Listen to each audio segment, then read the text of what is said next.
आपका स्वागत है, थैंक यू बोलिए। Very much. Thank you very much Mamta ji, मेरी आवाज आ रही है आपका? कि ऐसे परिस्थितियों में भी आप बहुत सारे क्वेश्चन ऐसे होते हैं जो बड़े अनएक्सपेक्टेड होते हैं। और 3 साल 4 साल की लगातार मेहनत करने के बाद जब चूंकि ये प्रकृति का एक नियम है कि परिवर्तन, आप रुके या बढ़े या कुछ भी हो या आप घरे बैठे रहे, परिवर्तन ही एक ऐसी सतत चलने वाली प्रक्रिया है जो हमेशा घटती रहती है और परिवर्तन हमेशा परिवर्तन की ओर जाता रहता है। और हमारी जो एब्सोल्युटली। जर्नी ऑन पैसिव की रही है, हमारी जो जर्नी ऑन पैसिव की रही है वो, हाँ, इसका बहुत बड़ा एग्जाम्पल है कि हमने समय आने पर जैसे जैसे टेक्नोलॉजी चेंज हुई या जैसे जैसे हमें मौका मिला हम और बड़ा हो सकते हैं, हम ऐसा बदलते रहे। जब जब हमारे पास चैलेंजेस आए, जब जब हमारे पास कोई प्रॉब्लम आई, हमने बहुत ही खूबसूरती के साथ बाउंस बैक किया और वापस आज खड़े हैं। और बिकॉज ऑफ एस तुफारा सर का जो शानदार लीडरशिप है और गाइडलाइन है उसकी वजह से। तो बहुत सारे क्वेश्चन एब्सोल्युटली। जैसे आज आए हैं, उन बहुत सारे क्वेश्चंस में मेरे पास भी ऐसे कई सारे क्वेश्चन आते हैं। और वो स्वाभाविक है, ह्यूमन नेचर है कि हम कभी कभी पैनिक हो जाते हैं और कुछ ऐसे क्वेश्चन पूछते हैं। इनमें उनकी गलती बिल्कुल भी नहीं है, ये स्वाभाविक प्रोसेस है क्योंकि 4 साल एक बड़ा समय होता है। जी लेकिन जी। अगर हमारी जिंदगी में कोई एक ऐसी बड़ी घटना घटने जा रही तो उसके लिए 4 साल कोई बहुत बड़ा समय भी नहीं होता है। ये एक माइंडसेट की बात है और कुछ भी नहीं है। तो मैम। मैं इस सारे क्वेश्चन को सर अप्रिशिएट करता हूं। और आपको सबसे ज्यादा अप्रिशिएट करता हूं कि आपने बहुत ही सक्सेसफुली पिछले 3 सालों से इन सारे क्वेश्चंस को हैंडल किया है और बहुत अच्छे ढंग से उनका आंसर दिया हुआ है। तो ये एक ऐसा प्रोसेस है सर कि जब तक कंपनी 100% लॉन्च नहीं होगी तब तक परिवर्तन होते रहेंगे, ऐसा मेरा मानना है। और यही मेरा मैसेज है सभी एब्सोल्युटली। लोगों को, यही मेरा मैसेज है सभी लोगों को कि इन परिवर्तन के लिए आपको हमेशा तैयार रहना होगा और जो भी परिवर्तन होंगे वो हमारे बेटरमेंट के लिए ही होंगे। ये सबसे बड़ी बात है। और दूसरी दो शेयरिंग करना चाहता था, एक शेयरिंग हुई, दूसरी शेयरिंग हुई कि जैसे चौहान जी ने एक क्वेश्चन किया। इसके पहले मुझे उड़ीसा से भी एक फोन आया था कल, ऐसे कई फोन आते रहते हैं कि सर सारे लीडर क्यों नहीं आ रहे हैं, कुछ लीडर को आप कॉल करिए, बुलाइए, बहुत सारी चीजें होती हैं। देखिए समय अब इस दौर पे जा रहा है जहां पर सिचुएशन ऐसी अवस्था में पहुंच चुकी है जहां पे हम बहुत जल्दी शायद लॉन्च होने वाले हैं या बहुत जल्दी हम कंप्लीट होने वाले हैं, बहुत कुछ होने वाले हैं। लेकिन जब ये लॉन्च होगा तब एक घटना होगी कि हाँ आज हम लॉन्च हो गए। 3 दिन बाद 4 दिन बाद लॉन्च होने के बाद हम लोग अपनी रूटीन लाइफ में शायद आ जाएंगे। आज जिस चीज के लिए वो उद्वेलित हो रहे हैं, आतंकित हो रहे हैं कि कब लॉन्च होगा कब लॉन्च होगा, जिस दिन वो लॉन्च हो जाएगा शायद उसके 1 महीने बाद हम स्वाभाविक प्रोसेस से रोज सुबह उसी तरीके से उठेंगे, रोज रात में उसी तरीके से सो जाएंगे क्योंकि अब तो लॉन्च हो गया है। ठीक है, और जो चीजें होनी है वो होती रहेंगी और आप उसके प्रोसेस में सहभागिता भी देते रहेंगे। लेकिन आज जो चीजें हो रही हैं उन चीजों के साथ साथ बहुत सारे क्वेश्चन ऐसे आते हैं, जैसे चौहान साहब ने पूछा, कल प्रधान जी ने मेरे को फोन करके बोला, ऐसे बहुत सारे लोगों ने सर करना क्या चाहिए, बहुत बड़े बड़े लीडर हैं जो आ नहीं रहे हैं। देखिए मैं यहाँ पर एक बात कहना चाहता हूँ कि लीडर आ नहीं रहे हैं तो वो लीडर नहीं है। लीडर जिम्मेदारी का नाम होता है, रिस्पॉन्सिबिलिटी का नाम होता है। अगर वो नहीं आ रहे हैं तो रोज रोज प्रधान जैसे जैसे 15 अगस्त को प्रधान जी ने जो कविता कही थी, कहानी सुनाई थी, उस तरह की कहानी तो नहीं सुनाई जा सकती ना रोज रोज आपके ऊपर कि भैया अब आप, वो बिल्कुल पॉसिबल नहीं है सर। अब आपको अपनी जिम्मेदारी समझनी होगी और जिम्मेदारी जैसे हम पिछले 3 साल से अपनी जिम्मेदारी समझ करके, चाहे परिस्थितियां कुछ भी रहे हो, चाहे घर की परिस्थितियां कुछ भी रही हो, चाहे हम बीमार पड़े हो, कोरोना हो गया पूरी फैमिली को सबको, लेकिन फिर भी हम लगातार लगे रहे। क्यों?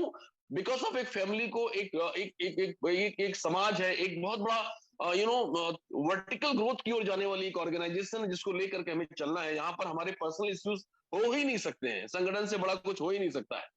लेकिन आज हमें ये कहना चाहूंगा, चौहान साहब ने मुझे कहने पर प्रेरित किया हुआ है।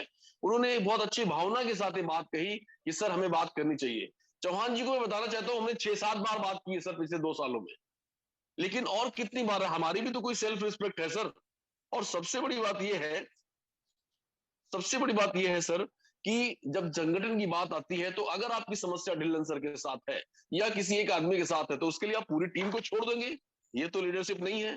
आप मेरे से नाराज जाएंगे? मैंने जिंदगी में लगातार 1.5 साल 2-2 साल लगातार वेबिनार लिए। आज टीम इतनी बड़ी, आप तो बड़े गर्व से कहते हो मेरी इतनी बड़ी टीम है, लेकिन उसके पीछे हमारा भी तो योगदान है।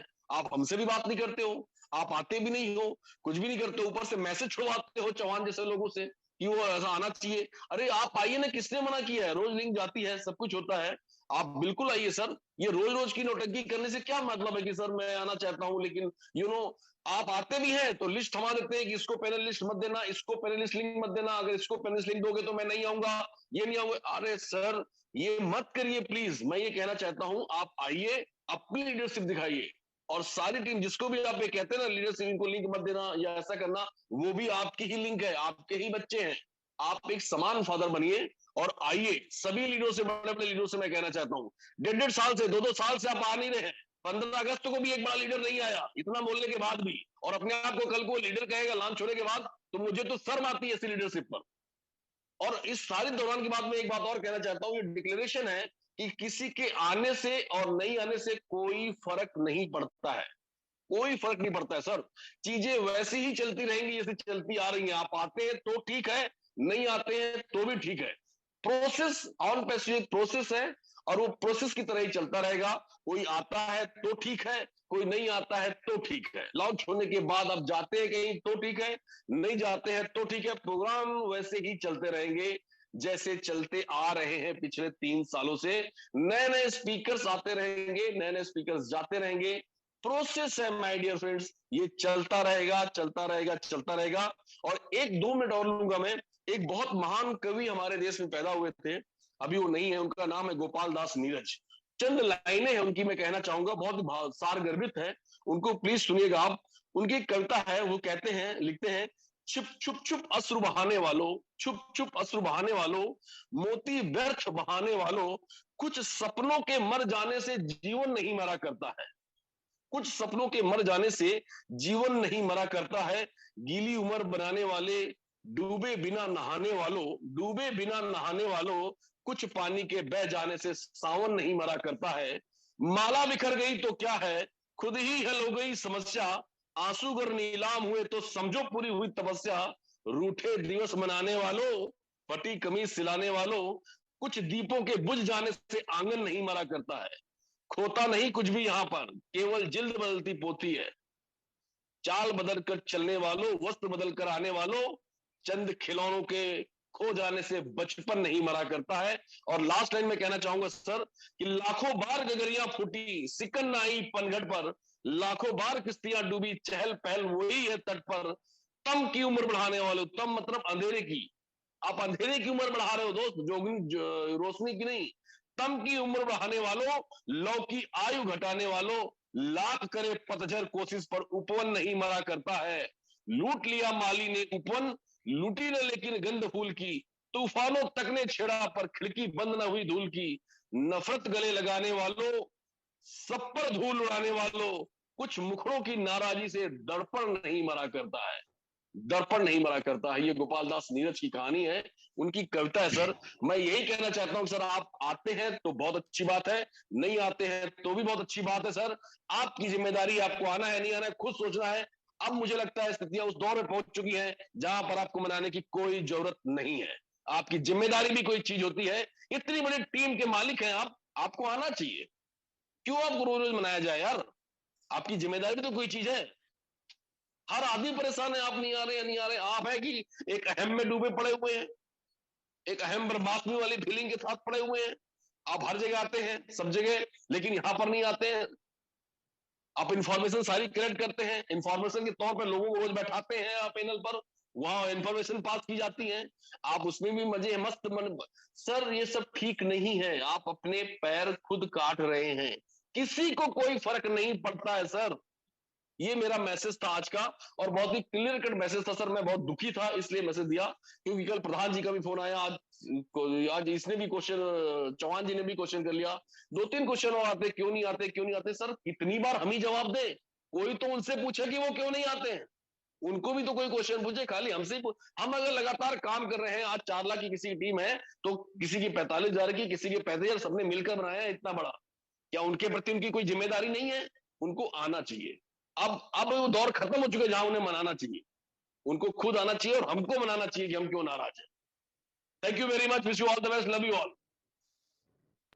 बहुत बहुत धन्यवाद केडी जी। मतलब ये जो आपने पंक्तियाँ पढ़ी है वो मुझे भी बहुत मोटिवेट करके गई है। और बहुत बहुत धन्यवाद, इतनी अच्छी सरल और बहुत उच्च स्तर की कविता आपने जो पढ़ाई है उसके लिए, पढ़ी है अभी, तो बहुत बहुत धन्यवाद आपका। आज का क्वेश्चन आंसर सेशन बहुत ही अच्छा रहा है। मैं धन्यवाद देती हूँ हमारे ग्लोबल लीडर दिलन सर को कि वो कनाडा